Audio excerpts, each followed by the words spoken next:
This is Richard Wolff from Democracy at Work with another Wolff Responds. I want to talk about inflation, rising prices, rising wages.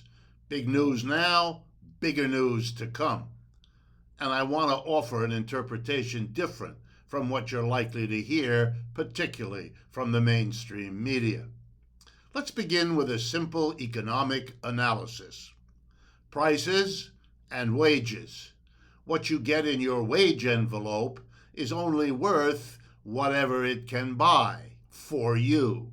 And that depends on prices. So if your wages go up 5% and prices go up 5% in general, you're not any better off. Your extra wages are lost to you in having to pay higher prices. Well, over the last year, here's what we've had. A rise in prices between 5 and 6% by most counts, and there's more than one. And wages not at all that high, 4% on average, maybe a bit more. But the bottom line is prices are rising faster than wages, which means if you got a wage increase and if it was the average or less, you are falling behind. Let's be really clear. That's the reality for most Americans. They're falling behind yet again because that's the way this system is working. And now let's see where that takes us. Let's begin by being also clear about a basic law of economics. Employers are the people who set the prices we pay. Wages are what we get. We, the working people of the country, do not set prices. Employers do. So let's right away be really clear.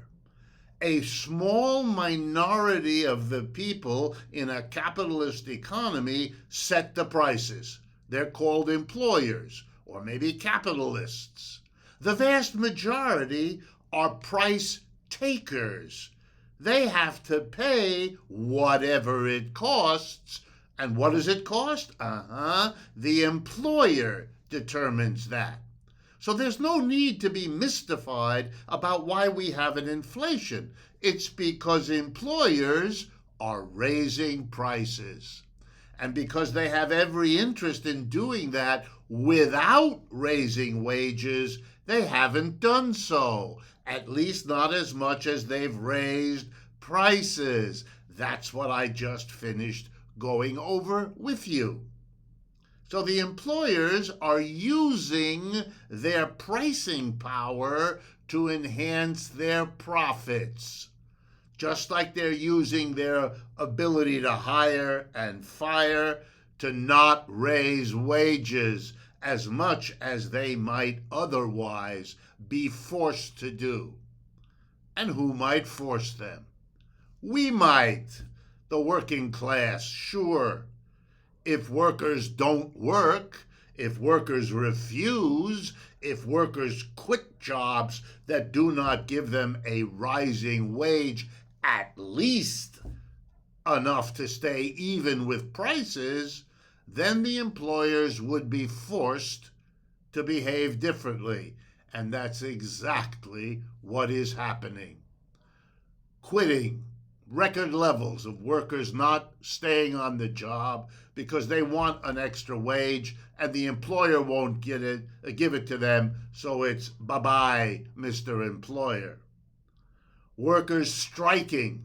We have a wave of strikes we haven't seen for decades in this country. Workers pushing back, not just quitting, but fighting for the better working conditions, the better wages that they feel they deserve.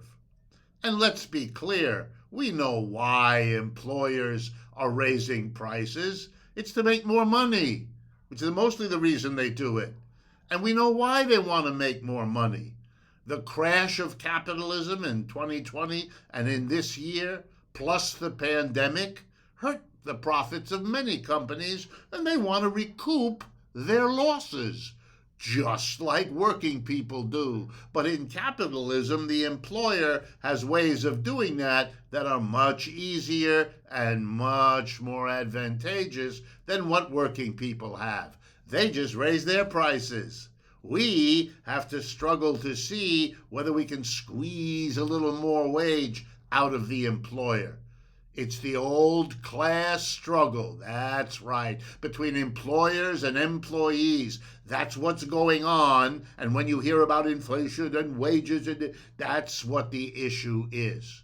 And make no mistake, when workers finally force the employer to give them some of the wages they need, not only to cope with the inflation the employers are imposing on them, but also to recoup much of what they lost over the last 2 years, guess what you'll hear?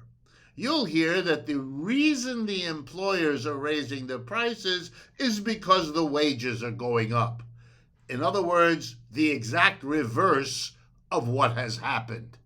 Don't be fooled.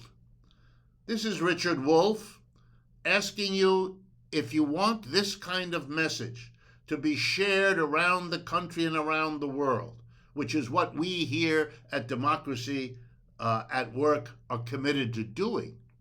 Well, then, we need your help. There's no way around it. I don't want to bore you with the appeal, but I have to say it to you so that we can continue to do this work. And in advance, thank you.